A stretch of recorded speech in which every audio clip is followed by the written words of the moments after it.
Bom dia, moçada! Aqui quem vos fala é o professor Eugênio Bastos, canal Geogênio, a serviço dos alunos que gostam de estudar e passar em concursos. Moçada, vamos fortalecer o canal, se inscrevam no canal, compartilhem o vídeo, acionem o sininho, dê aquele like para fortalecer o meu trabalho, enfim, ajude o professor Eugênio Bastos a democratizar o ensino da geografia. Dando seguimento às nossas aulas sobre conflitos regionais no mundo, hoje falaremos dos conflitos regionais chineses. E nada melhor para começar do que falando sobre o conflito no mar da China Meridional, um conflito que envolve alguns países do continente asiático. O mar da China Meridional hoje é uma área de disputa que envolve os interesses da República Popular da China, Taiwan, Filipinas, Brunei, Malásia e Vietnã. E a origem desse conflito está no fato do governo chinês ter iniciado há algumas décadas atrás a construção de ilhas artificiais no mar da China Meridional. Aqui nós temos uma imagem de uma das ilhas artificiais construídas pelo governo chinês na região. E, logicamente, que na medida em que a China constrói novas ilhas artificiais e estas, por sua vez, possuem pistas de pouso para abrigarem principalmente aviões militares, inclusive caças. Possuem silos para o armazenamento de mísseis de médio e longo alcance. Não só mísseis antiaéreos, como também se suspeita que a China esteja instalando nessas áreas mísseis nucleares. E também a construção de portos que recebem navios patrulha e navios de guerra chineses. Dessa forma, a China vem ampliando a sua presença militar no mar da China Meridional, gerando um foco de tensão com os países anteriormente citados.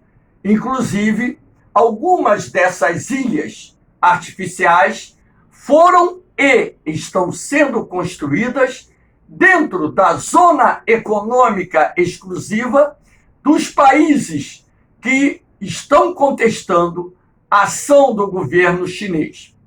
Vale a pena ressaltar que esse projeto não é recente. O projeto de construção de ilhas artificiais por parte do governo chinês no mar da China Meridional já se arrasta por algumas décadas.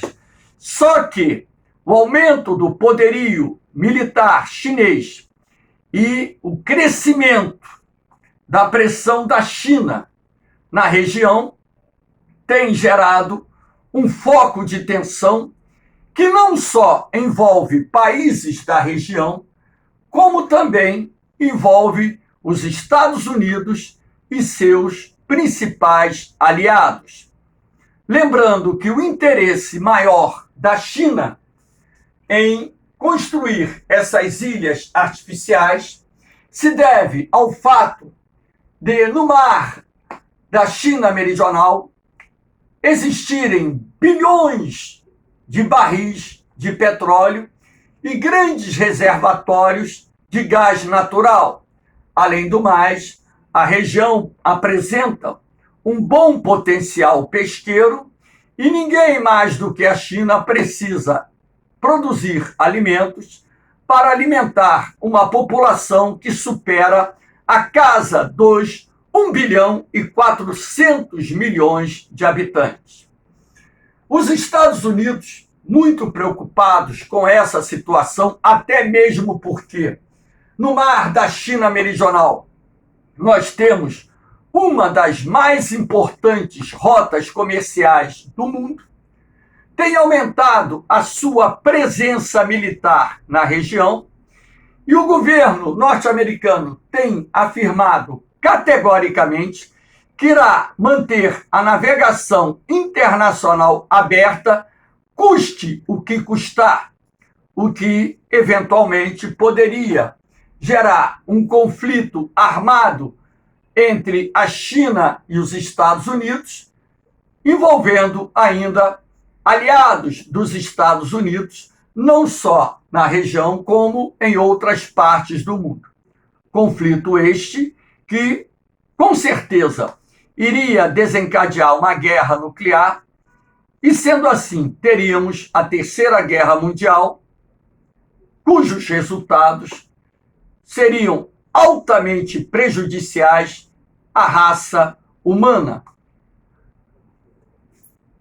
Temos aqui também uma outra zona de conflito: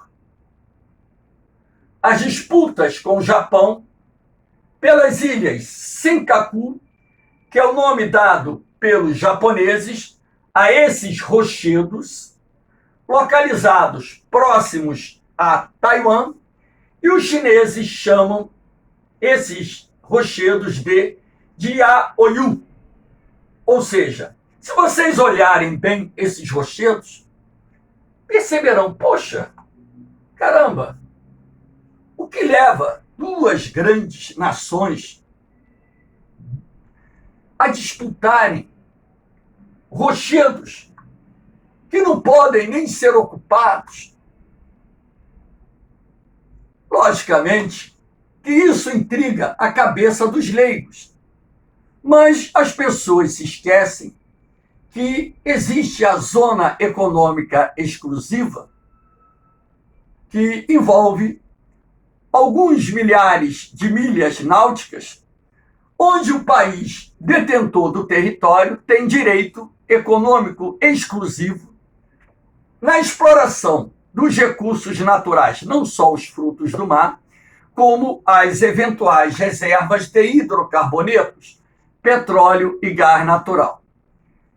Essas disputas têm aumentado a tensão entre a China e o Japão, inclusive não só em função do aumento do poderio bélico chinês, que hoje já disputa com a Rússia a segunda posição entre as maiores potências militares do mundo, mas também em função do crescimento do poderio bélico da Coreia do Norte.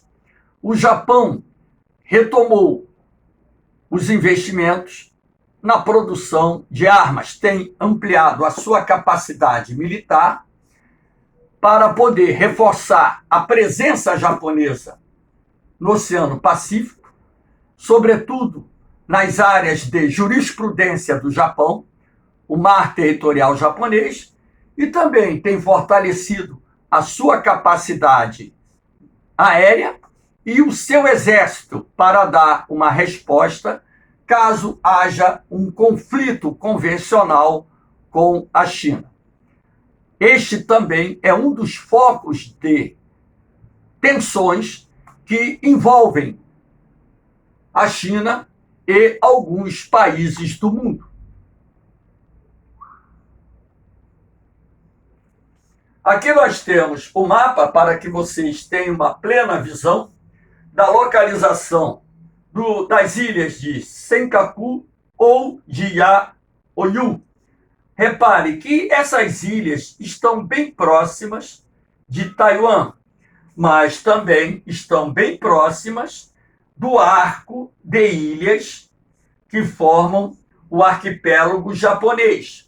O Japão alega direito histórico sobre essas ilhas, a China também alega esse direito, assim como Taiwan. É uma questão de difícil resolução que, no meu entendimento, deveria levar em consideração a diplomacia. Todavia, os interesses econômicos falam bem mais alto do que essa questão da diplomacia. Aqui nós temos o conflito entre a China e Taiwan. Então, a República de Taiwan, ou República da China, como é conhecida, em primeiro lugar, não é reconhecida na ONU, até mesmo porque Taiwan, historicamente, é considerado um território chinês. Taiwan abrigou os chineses nacionalistas derrotados na Revolução de 1949, a Revolução Chinesa, que levou ao poder os comunistas. Então, o ditador Chiang Kai-shek, juntamente com 2 milhões de chineses nacionalistas, fugiram para Taiwan e lá criaram a República da China, independente da República Popular da China. O governo da República Popular da China não considera Taiwan um país livre, um país independente. Pelo contrário, considera Taiwan uma província rebelde. E, constantemente, nos últimos anos, tem havido declarações de dirigentes chineses de que, caso o governo de Taipei, a capital de Taiwan, declare sua independência em relação à China, isso seria considerado pelo governo chinês como uma declaração de guerra. A China vem ampliando a sua capacidade militar, como eu disse anteriormente. A marinha chinesa hoje já é tão grande como a marinha de guerra norte-americana. Os chineses têm efetuado treinamentos militares, inclusive de desembarque, para uma eventual invasão de Taiwan. Taiwan recebe o apoio militar dos Estados Unidos, inclusive há um pacto de defesa firmado, ou seja, um acordo firmado entre os governos dos Estados Unidos e de Taiwan, que, em caso de agressão chinesa, os Estados Unidos ajudariam Taiwan, o que cria uma situação de tensão na medida em que o assunto é de difícil resolução.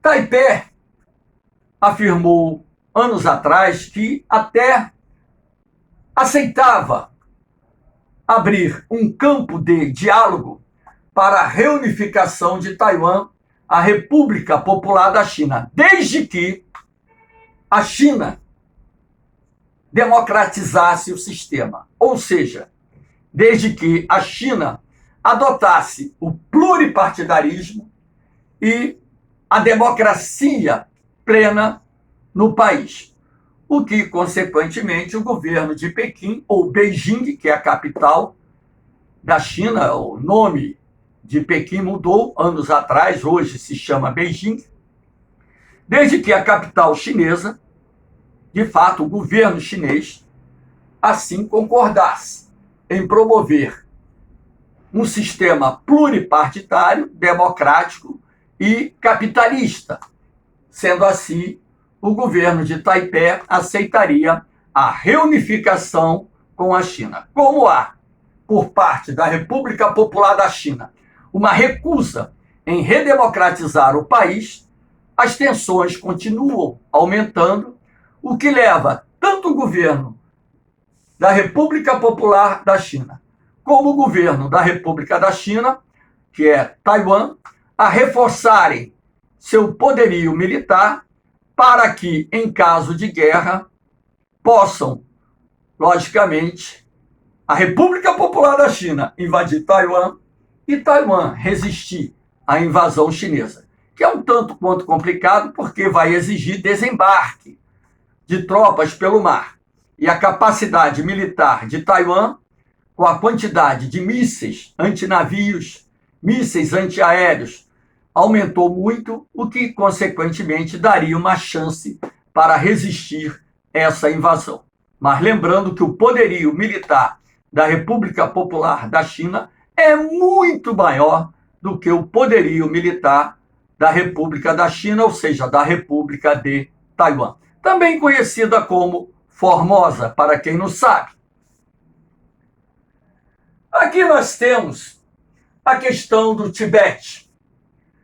O Tibete foi anexado à China após a Revolução de 1949, quando então tropas chinesas ocuparam, em 1950, o Tibete, e o governo chinês alegando que o Tibete, historicamente, pertencia à China, o que também é contestado por muitos historiadores.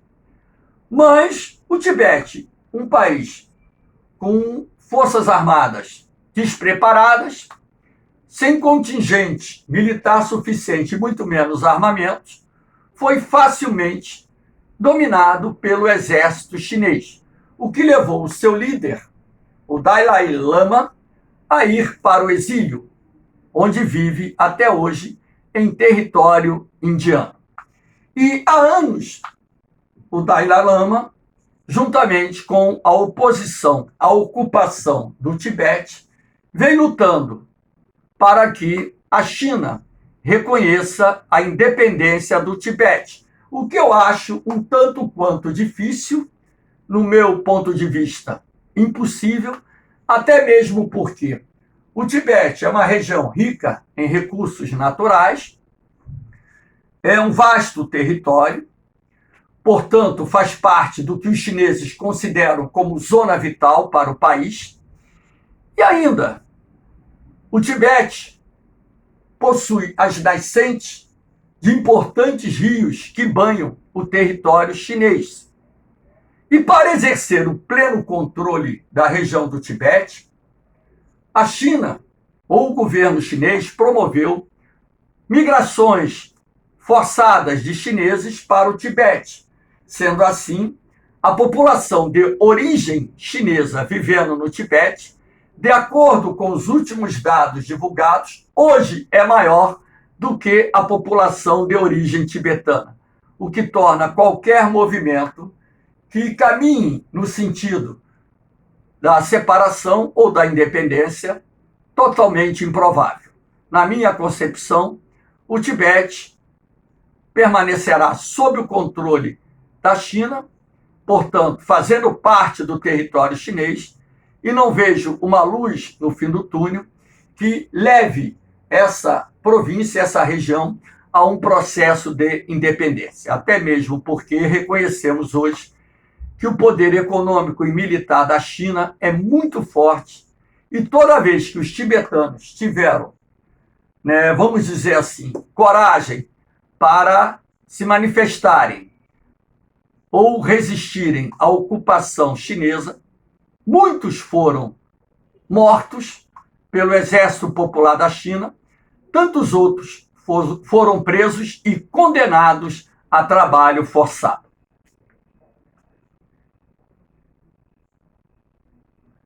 Aqui nós temos as disputas com a Índia. As disputas territoriais envolvendo China e Índia são bem antigas. Mas, após a vitoriosa Revolução Comunista de 1949, inicialmente, com o reconhecimento do governo indiano em relação à Revolução Comunista, a criação da República Popular da China, tivemos um período curto em que as partes se entenderam, apesar de interesses comuns sobre territórios que são disputados muito tempo pelas duas grandes potências. Em 1962, 1967, 1987, tivemos 3 conflitos armados envolvendo a China e a Índia. inclusive com a China ocupando parte da Caxemira indiana, Aksai Chin, uma região que foi ocupada pelos chineses no conflito de 1962. Agora, recentemente, nós tivemos, em 2020, as tensões aumentando entre os dois países, até mesmo porque nós tivemos um conflito envolvendo soldados na região de Ladakh, no Vale de Galdan, numa região localizada no Himalaia, na fronteira entre os dois países, uma área de disputa entre a China e a Índia.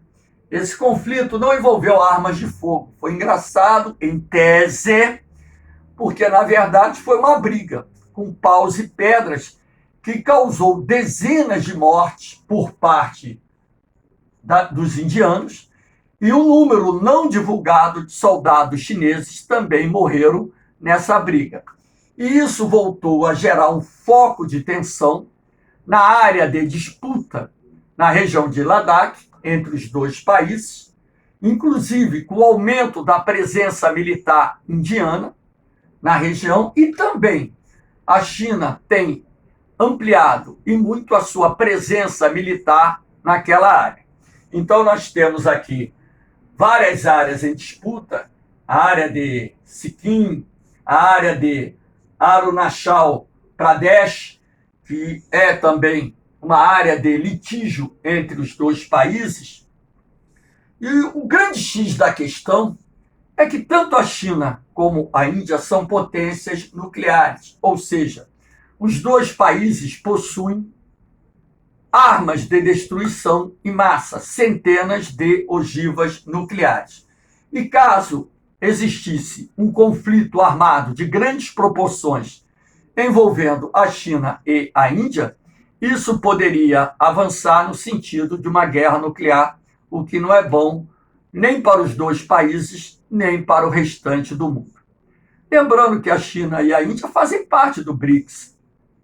A China e a Índia têm acordos de cooperação na área econômica, mas também têm territórios que são focos de tensões e disputas na região da Cordilheira do Himalaia. Eu, na minha opinião, acho que os dois países não iriam para uma guerra aberta em função do poderio nuclear de ambas as nações, mesmo reconhecendo que a China é uma potência militar com uma capacidade bem superior à capacidade militar da Índia. Mas não se pode desprezar o poderio militar da Índia, que é um dos maiores do mundo. E aqui nós temos os gastos militares, os investimentos militares chineses no ano de 2020, e nada melhor do que colocar um gráfico para mostrar os países que mais investem nas suas forças armadas. Os Estados Unidos, com mais de 700 bilhões de dólares de gastos, é o país que tem o maior orçamento militar do mundo. Mas o orçamento militar da China vem crescendo num ritmo mais acelerado do que o orçamento militar norte-americano. Acredita-se que até o ano de 2050, a China venha a ser a maior potência militar do planeta. Moçada, espero que vocês tenham gostado da aula. Dê aquele like, compartilhe o vídeo, se inscreva no canal, porque o canal GeoGênio foi criado para os alunos que gostam de estudar e passar em concursos. Um beijão no coração de vocês, um forte abraço, fiquem com Deus. Eu vou, mas eu volto, hein? Fui!